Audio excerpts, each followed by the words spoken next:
Okay, we're looking at a architectural representation of what's known as Structure 10 at the site known as the Ness of Brodgar. And you can tell an architect did this, but you can see the 6 foot tall representation of a human over there. And the fact that, well, I guess it looks kind of like a modern home, except for there would usually be a few projections on the house, and therefore the roof would have a multi-layered projection and probably a ridge running down it, and it wouldn't look like a 35-foot tall pyramid. But this is the representation that they have for it, and they believe that it did. And of course, there would have been an internal structure made mostly of wood, which is long gone, and perhaps the reason that none of the ceilings really there, and people take things and stuff like that. You can see the doorway that they have right over here in the middle part of it, like right here.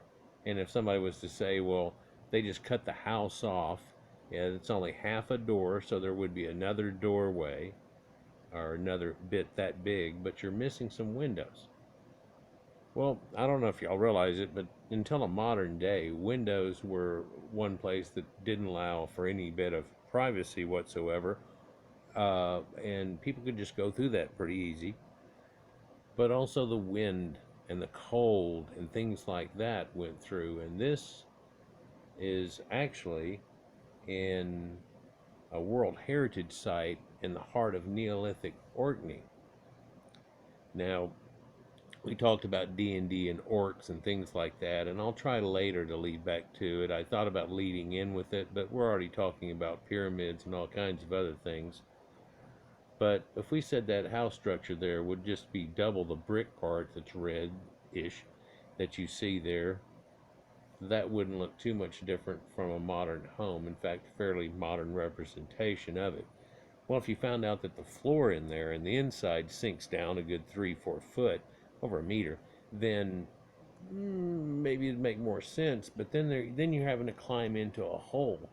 But you can also see where stories of people finding things like this and elder castles and things that aren't even castles yet, really.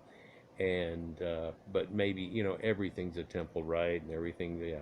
So finding these and doorways and stuff like that, and realizing that they must have been wee people. They must have been small people. And then there's stories of these people that were mining back in these areas and stuff, and we find out about Cornwall tin mines and all this, and how far does that go back? And so you start seeing these dwarven miner type people, and they might live a lot hunched over. Were there a people that were a little more girty and not so tall and lanky and everything? Yeah, especially to these other people that showed up later that are easily 6 foot tall. And so that's where these tales and mythologies come out of it. And of course, we get the brownies, which is more like the brown eyed people. And then we get other things that are fairies that come in, right? But then there's also hobbit type people. And you look at these dolmens and these round holes that are in them and stuff, and they must have been little people. So, the strange tale, too, in Dungeons and Dragons, bear with me through it, is, there's things called halflings, and y'all probably know of them as hobbits, but that's pretty much what a halfling would have been. And so the strange thing about them is that their feet are really the same size as normal humans, so they never left footprints or any different. You couldn't tell the difference for them being there, but they were these halflings. And genetics says, well, yeah, so there was these people, and apparently these brownies and these people that lived here a long time before, and they must have had deer skins and things like that we found a few burials, and I've done some videos about them, and antlers and things like that, and that kind of harkens towards these little bitty brownies that couldn't have been that tall in Willow, where it shows them in those type of skins, and it looks pretty much like Peter Pan for a reason. Knock, knock, knock. And Peter Pan's got Tinkerbell, and she's a little pixie. And what's that got to do with it? Well, there are Picty type people that we've done videos on recently too and stuff. And so you get this all together. Well, Picty people weren't a little bitty like that, no. But it's funny how Tinkerbell's always blonde and these things that go along with it. And then she's a pixie, but see, they work off of magic and all these things, and you can't see them anymore. They're so small and blink. And of course, there's these ancient tales of um, Will of the Wisp and these lights, which are pretty much like lightning bugs that children chase off into the distance, and you never see them anymore, right? And something that you probably see in Brave, where this little blue light shows up and it leads her through, and then all of a sudden she's at this Stonehenge or these circles, and that has a lot to do with this too, in the heart of Neolithic Orkney, which is above Scotland there, in this set of islands, and we'll get to that in a minute. For the picture that we'll eventually get to this other picture, which is really a graph, which is the reason I'm on this video in the first place, because I'm like, aha, there's that graph that I wanted to put in that video almost over 2.5 years ago now.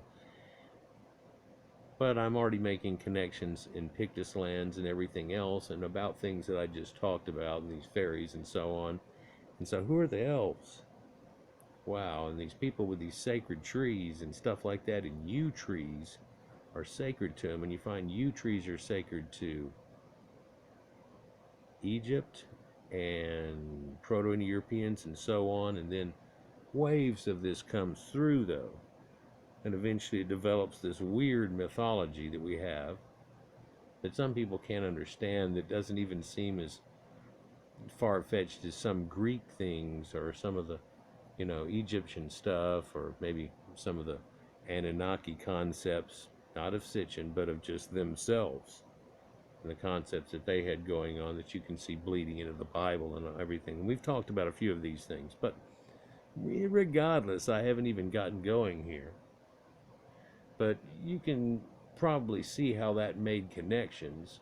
And then these Picty people and these brownies aren't known to have armor and everything and stuff, but man, they've got swords and spears and stuff, and they even show that even in there. But these other people show up, which is, um, shown as Val Kilmer and Mad Mardigan in the show, and he's very much taller, and so all of a sudden you get this weird spread that's an exaggeration of terms and possibilities, but also some of these are out of scale of what they really were whenever we look at the genetics of them, but in the tales it goes that way. I just want to add that to it. But we find out about orcs and ogres, and we find that ogres has a lot to do with people way over in the Russian steppe area, but it also had to do with apparently people over here, and then the orcs, and we talked about that recently. But then here we're talking about them here too, but we've also talked about Proto-Indo-Europeans and the migrations, and Isaac's sons and the Saxons that come with the Angelic people and the Anglo-Saxons, and that was just one wave of things coming through like that. So let's get into this here real quick as we do. For this is kind of a square house, and extremely such, and then built in to look like a pyramid. But this is just one of them, and they have another one that's built like it's 92 feet long or something, but it's not exactly square like this is, and or almost square like this is, and also is most of the buildings are shown to be possibly turtle-backed in their looks. This would have had multi-levels inside of it, and they would have smoked meats above hearths in here. And they said in this one, if this is 10, and I'm thinking it's the one, it has multiple hearths in it and everything they're going on above a communal fire situation. So what goes on out of that? So internet for $54. The Ness of Brodgar is an archaeological site covering 2.5 hectares or 6.5 acres between the Ring of Brodgar, which, let's see if it'll flop the good pictures here for me. Ring of Brodgar, so it is a thing that has the moats going around it and the earthen circles, but also the standing stones, very much like Stonehenge. But what we're looking at is things that are 3,000 to 3,300 years old. Also, it's between the Ring of Brodgar on one side, and it's on this little peninsula that's in between two lochs or lakes. The one that's more northern is more inland, and we'll look at a map that shows this shortly, but this lake that's inland is fresh water, of course, but the one that's out is turned brackish for it's been inundated. And we'll look at that too. And at the end of this, I hope to have a little pictographic display and some more talking about things too. And I hope this doesn't go on to 2 times, but if I don't shut up, it will. If it does, it's in your top left-hand corner, and i.e. the same name, but part 2. So it's between the Ring of Brodgar, it's a World Heritage Site, yeah, and it's also between the Stones of Stens, which is also a Neolithic standing stone, worked stone site. Standing is blades, but you can kind of see in the distance of that shot, well, that's so small, but there's water there, and that's one of the locks we're talking about. And it's known as the heart of the Neolithic Orkney sites, and most people know of this site, and this is Skara Brae. And Skara Brae would lend somebody to talk about hobbits and halflings and stuff, and the little buildings that are here and the way they're built, kind of like the Hobbit house, into the land and things like that. So you can imagine if maybe ancient traders were going around talking crap, that you could get some weird things going on. Or how about some Phoenician traders that are coming out the Pillars of Hercules and taking a right and coming all the way up to here and dealing with all these people, and then trying to tell other people about dolmens and this, that, and the other. And whether it's the Phoenicians, who are great about telling stories, for they've got there be dragons on the maps up through there, and that led all the way through to modern times, and got some people to believe, but we knew the world was round, but some people believe that you might fall off of it. And I find that to be weird because it doesn't really show that, and I've showed that in an old video, but regardless, there's your little Hobbit town type thing. So that's Orkney, Scotland, and Orkney's got a map, the flag here, and it looks very much like Denmark for a reason, and that's Danes and Dan, and it's Old Norse type, right, of a name that they come from. And these Old Norse languages get pretty weird, and Icelandic gets worse than that, and some of these Scandinavian Icelandic languages are known as the most complex languages in the world. Oh my gosh. But if you look, here's the same thing, but it's a gold lined cross. And then, of course, Scotland has the blue and white, same as the Greeks, Levites of the Bible, so on. Excavations at the site began in 2003. They only found this place in 2002. The site has provided evidence of decorated stone slabs, stone walls 6 meters or 20 foot thick, with foundations, and a large building described as a Neolithic temple. Of course, everything's a temple. Well, it looks like with the regular ones, this thing, yeah. Anyhow, the earliest structures were built between 3300 and 3200, and the site had been closed down and partially dismantled by 2200 BC and pretty much scarfed. And we'll get to that. It's very important what happens whenever that happens, for it seems to be a ritualistic burial, like what happened in a few of these other places. And Skara Brae seemed to have been somewhat done like that, and then the waves of time took it over. In fact, it was found because of an extreme storm coming in and battering the coast and exposing a couple little walls, and some of it was already gone and had sifted off into the edge of the sea, but here they are right on the edge of it. Right? And one of the pictures in the picture show shows you that they say something about this in the same way. But we'll get to that eventually, right? They also mention later in this that while they say these structures are at this dating, that they have stuff that's down below them that these are built upon, but it'll ruin all of this if they try to dig up that. So you almost gotta really know what's going on here and ditch it to go for the next one. And a lot of people don't want to ditch it. They'll probe in a few areas, and that'll be about the extent of it, and that's what they do. And so did you ever find out if it's got one below that even, and so on, and how far does this go back? And hey, maybe you start pulling up Salutrian arrowheads, and there are some found not too far from here, but not here. So looking at the map right here, let me pop it over here a little bit. You can see where off the end of Scotland, there's these little islands here, and that's the Orkneys. And so here's the end of that little edge, and here's the Orkney Islands. I'd like to mention about this point here, though, between all of this, little islands that you see in here, and even the mainland here, there are places that are less than 400 foot deep, and therefore, at the time of the last ice age, this all would have been connected and hooked over. In fact, Doggerland is right over here to the right a little bit, and it would have all been above land too. And what you're left with is the higher ground or the higher places. It's kind of hard to make out here. Man, I hate to zoom in and back out. It's kind of like, whoa, but let's do that here. See if I can do it smoothly like that.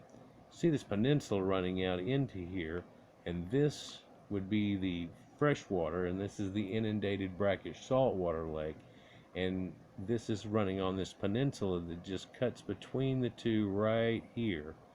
It's not quite, it's not wide at all, but there are things that are on this side, and there are things that are on that side. But all of this makes you wonder, what's around here that wouldn't have been on the higher ground? We've talked about things that are over 6,000 BC, almost doubling the BC version of this at 3,000, with a boat dock that is 35 foot below water, and it's going around a cove, i.e. something like this, off the Isle of Wight, 30 foot below the water. And I'm still desperately waiting for him to come out with some type of schematic showing you this is about the extent of it. The only thing I heard was still somebody repeating that one guy from the start of it when it came out, that they don't want to say it's this big and then turn around and go check out here and it's more. And because of their delay, it always, of course, makes people say, well, maybe they keep going farther and finding more, and it could be even bigger. But their description was Fisherman's Wharf. Of course, it doesn't have a San Francisco attached to that, but that's the one we know, and it's huge. It's, like something like the boardwalk, at Atlantis and Atlantic Boardwalk that they have and stuff. But still waiting on that to come out. Let's zoom back out off of this, and you can see back again where we're at.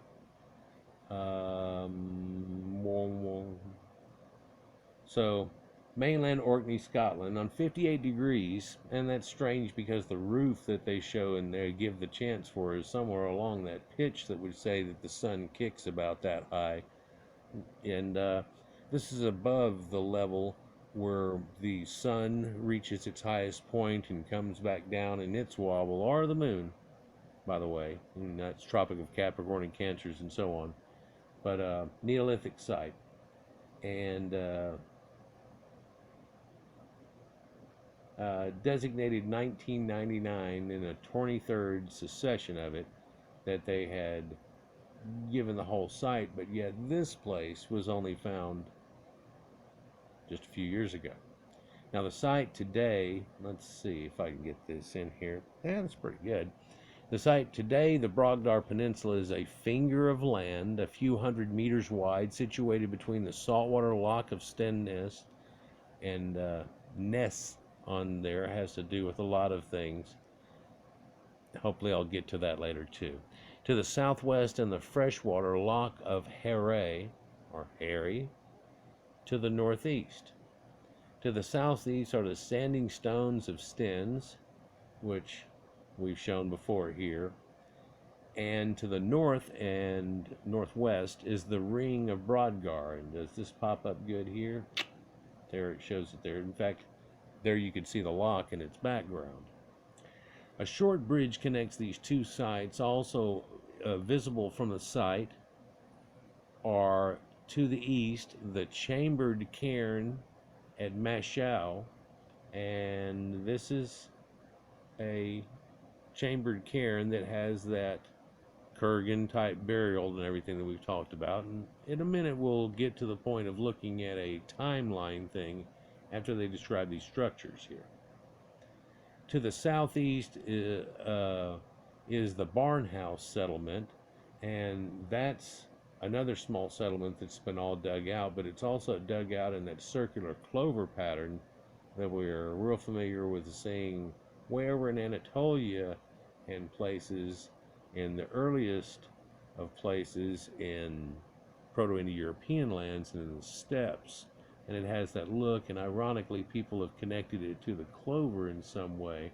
And it's like, well, yes, and they don't really have clover over there so much, but let's continue. A couple of kilometers northwest of the Ring of Brodgar is the Ring of Buchan, a third hinge which is associated with mounds,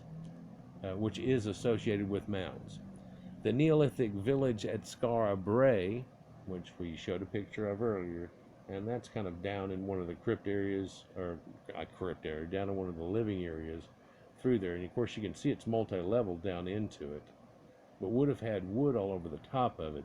One thing I didn't talk about is how this place, guys, looking at the map there, and I don't want to zip back up to, well, let's just do that. So looking at that map over there, this place, by the way, would have all been under a glacier that's covering pretty much the top of the ocean and all of this land. And whenever I talked about it before of being all exposed, it was all connected at one time, but there would have been a glacier going down off of this. But because of those islands being there, it was a great connective ice cube that made it grow out of this into Iceland and so on. And so there was this connective band running all the way across, right? But you think of it being 400 meters below water level, and everything would have looked very much different than it does now, right? But that glacier was there, and that glacier went away, and as it receded away, some trees started forming in there, but there wasn't a great forest like there was just south of there. And it didn't take long before these people were using up their forest. And people have said, in fact it may mention it in here, that drove these people to start using stone. And we find that the timeline we're looking at, when we get to the timeline part of it, it'll show it, has to do with the same timeline as the Sumerians and stuff were going on. And they were developing clay bricks and not working with stone, because stone and mountains and things weren't real handy. It was all about that river. In Egypt it was all about that river, but there were exposed mountains of granite and so on that they used. In fact, they went out of their way to take from Aswan granite all the way down, so it was quite a thing. But again, from that riverway, and pretty much all of civilizations were continually back and forth across, even through the waves that they went through, and the Danube and these rivers attached to them in some ways.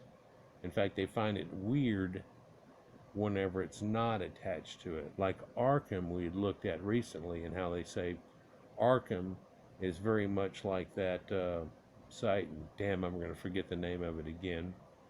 It's like Sokar, anyhow, the wood hinge, and it's on the same line, the Stonehenge, and these things line up, and it's to the extent that the moon goes.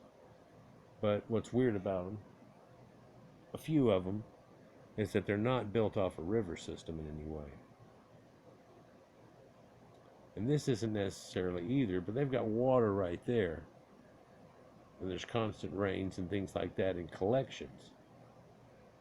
Well, they found these people here, and it's, no, it's not in this article, but these people were collecting limpets and a type of snails and stuff, and keeping them indoors in waterproof things that they had made way back when. So you wonder where en français and escargot comes from. Perhaps that was type of cargo that came from someplace pretty close in its original thought. So Skara Brae is only a couple of kilometers the other way, and someone said that like within 10 miles there are all these places that are extremely important. Of course, if you look to where that was, that's in those high places, but you wonder what's not exposed, or if the ocean was going to go down 400 foot, what would be exposed perhaps, and how much mud shoal you'd have to dig it out of, and kind of has that Atlantis flavor to it in a way, and all these places that look like they were covered up with mud in some way, and things like that did happen, and there were things that went on, but I'm not going to go there. Let's just continue. So it's only a few kilometers away, as does the chambered cairn at Unstand. Let's see if we get a good shot of that. And so again, we get this Kurgan type burial with this shaft tomb that you see going on here. In fact, this one looks like it's got a cow head built into it in some way right there. I don't know if that's rock stone or if that's really an old cow head. Anyhow, so it's right there, 3 kilometers north. More archaeology is probably submerged beneath the locks, they say. And you can imagine there's got to be a lot of stuff around here. And once people started getting this LiDAR thing going, for I showed you the little Isle of Aryan not too far from here down south, where they ran over it with LiDAR and they found hundreds of these little structures that nobody really knew anything about. Instant archaeology shows that it was probably a place that was a hub for all of the obsidian that people used all across Europe.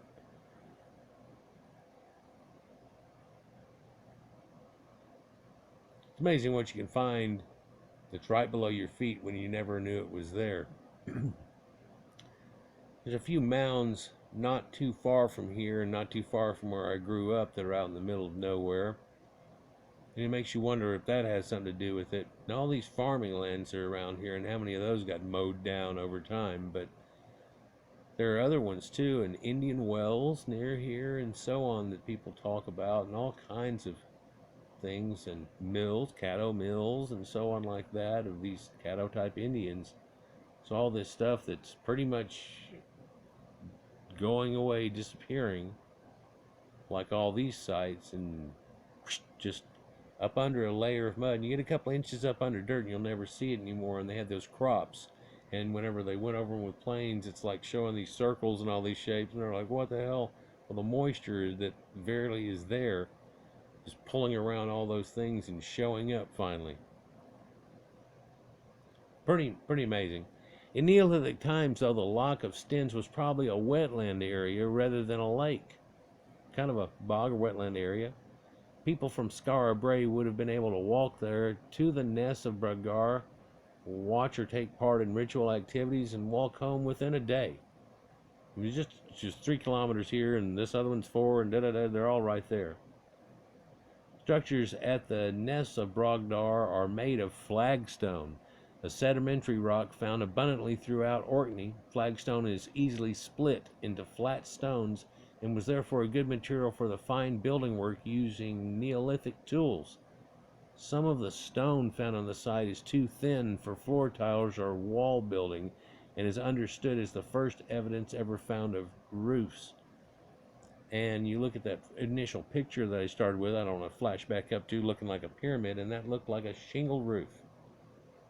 And while tiled roof is still around, and terracotta and things like that and going on, these little 1 inch thick or less plates and little slate pieces that they're using, slate roofs, come on all until a modern day. In fact, there's a neat new thing nowadays where, like Alcoa and these aluminum people make a fake looking roof that looks like that. It's either thick wood shingles or it's slate roofs and things like that that last long as hell, and you really can't tell till you get up on a ladder and you try to touch it. Other than that, you'd be like, wow, so it's a slate roof. Yeah, and you can even put it on top of the other one and give it this double insulation type thing, and oh, they're real happy about it though, and kind of expensive, but they use it on a lot of older buildings and things too to still keep that look. Nowadays we have this tar paper that's just pretty much water resistant, and they overlap going downhill, and it's pretty much been dipped in a fine gravel, and when you flip it over it looks like sandpaper. You don't think it's sandpaper, slide down a roof one day. Anyhow, So they thinking that, this was flagstone split, and it's to make those roofs and stuff. And they found so much of it in the way that it's built that they say this is the way it was done, this is the way this was, this is the way this was. Those little pictures on the side that they keep showing, and it shows you different ones, and each one's going to be highlighted for each time. And I'll make a mention of the whole thing and should have done it first, but key structures they talk about at Brodgar are numbered in the order of their discovery. So 1 and 1, 2, 2. As more of the site was uncovered, the interpretations improved. Some of the numbers went out of use. As of 2016, the key structures are numbered 1, 8, 10, 12, and 14. Structures 1, 8, 14, and 12 appear to have been constructed around 3000 BC. These stand on top of earlier remains that, as of 2016, have not yet been uncovered, but they are thought to date to 3300 to 3200 BC, just right before that time. Well, could it be older? It could be quite a bit older. But again, they don't want to ruin this. They're at this level now, and things slow down in archaeology quite a bit now. Science has to be careful and not just mull through information and data. So, anyhow, they said these structures 1, 8, 10, 12, and 14 are real important. They don't mention 7, and if I'm correct, and I think I am, 7 at this site was the only site that they said didn't have a doorway that looked like it could have been locked from the inside, but only from the outside. And a whole bunch of different people said a bunch of stuff about it, and they say stuff like, oh, well, it was probably the first jail. Or other people said, no, maybe it was where they kept grain and certain things. Other people said they kept all the weapons. They go, no, they found weapons everywhere. And then hunter-gatherers and stuff, that wouldn't have been it. But maybe, cropping equipment, maybe equipment for ceremonies, special things, certain statues they take out at certain times and stuff like that. Yeah, but it would have looked like a storage thing or something along that line as opposed to some type of temple. In fact, they've got the only thing that would have been temple pretty much right over here. We'll look at that here in a minute. Structure 1. So before we even get into these numbered ones here, that's structure 1 that we're looking at. But looking at this picture too, you see this square temple object thing right here, right? Where it has a regular first part, and then you go through the thing, and then there's the Holy of Holies, if you will, or whatever. This is the one that's looked at as being the pyramid one. But there are ones that are bigger than this at a couple of the other sites too. And I think they mentioned, 49 foot. I thought it said it's 15 meters long. And also a little bit longer than it is wide. And they talk about, well, these other houses and buildings are built in a rounded way, but not as perfect circles. It doesn't look like it's Göbekli Tepe, the circle type thing that's there. But yet you do see that these smaller ones have 2 pillars in the middle of each one, and it's pulled and drawn in an oblong circle and stuff, and it goes, well, there's some type of connection there. Of course, one of, Göbekli Tepe would have been thousands of years before this even happening.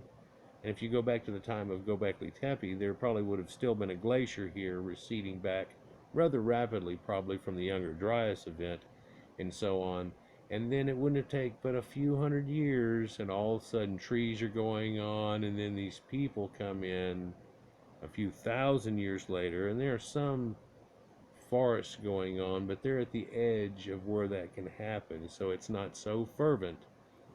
And during their time, pretty much worked through the forest and the amount of wood. In fact, by the end of the stuff that they're building here, they would have been going south to getting wood, attaching it perhaps to boats and things, and strapping it together, and then pulling it all the way up here, coming to harbors, dragging it all the way up, and doing it to build and construction with. But some of the parts got to be wood, even in a house that we use a lot of stone and brick and things like that today.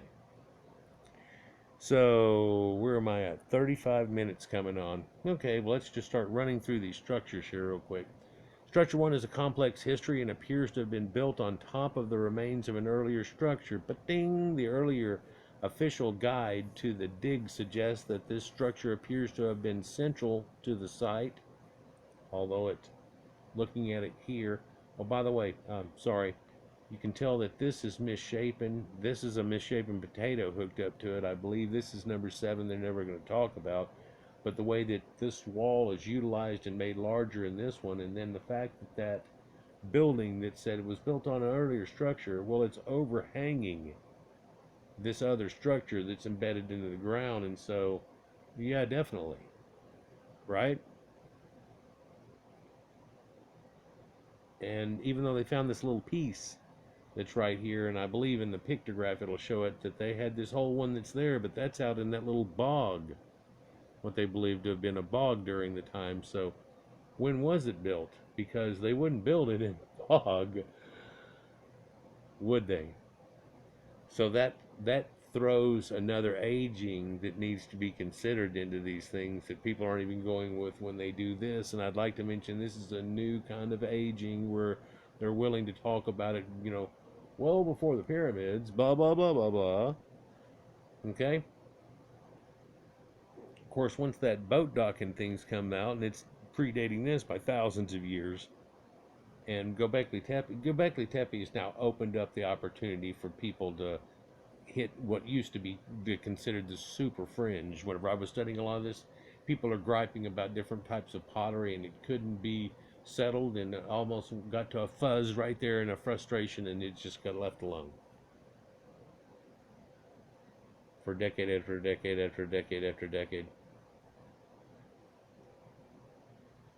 So they're saying this black one here, so it's not even the biggest one, it's not the smallest, but it's one of the smaller ones of all of these. Second smallest, let's go with, in this pictogram.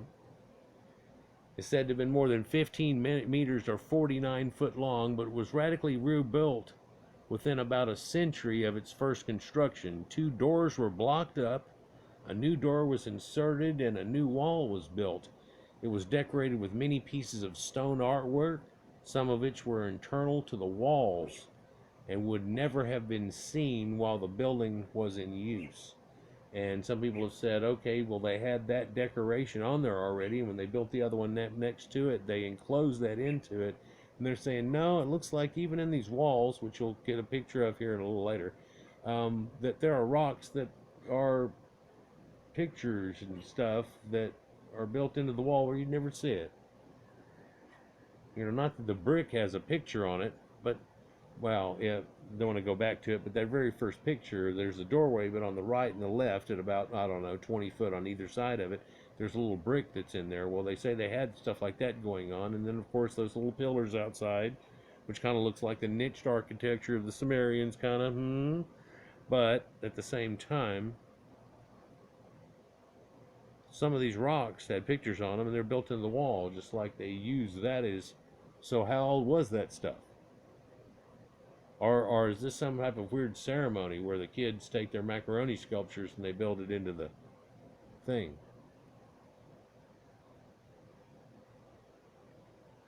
Some of the individual stones of structure 1 were painted in yellows, reds, and oranges using ochre. So this is red ochre, people.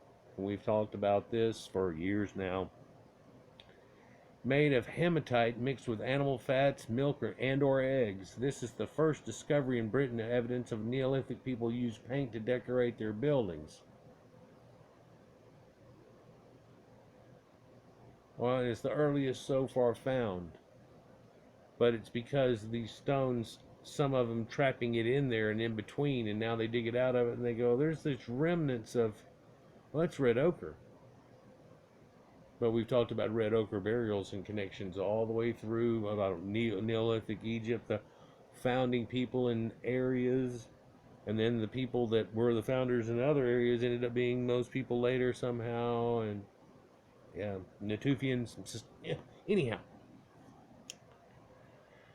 So, here's the site right here, and oh man, I'm going to do it again, guys, but here's the site right here, and not too far on the other side of this barn and this house that they actually kind of built for the people to live in that are running this thing and oversee it and stuff like that. And inside this barn thing, that's where they take all the stuff that they find that's small and worth doing into, and investigating and doing stuff like that. And I hear, and just to your right where you can't really see it, starts this huge mound and a tell that's there that they haven't really messed with. And it's got a lot of rock on it and stuff too, but it's hard to tell in here, but there's those little circles and buildings and walls that are in there.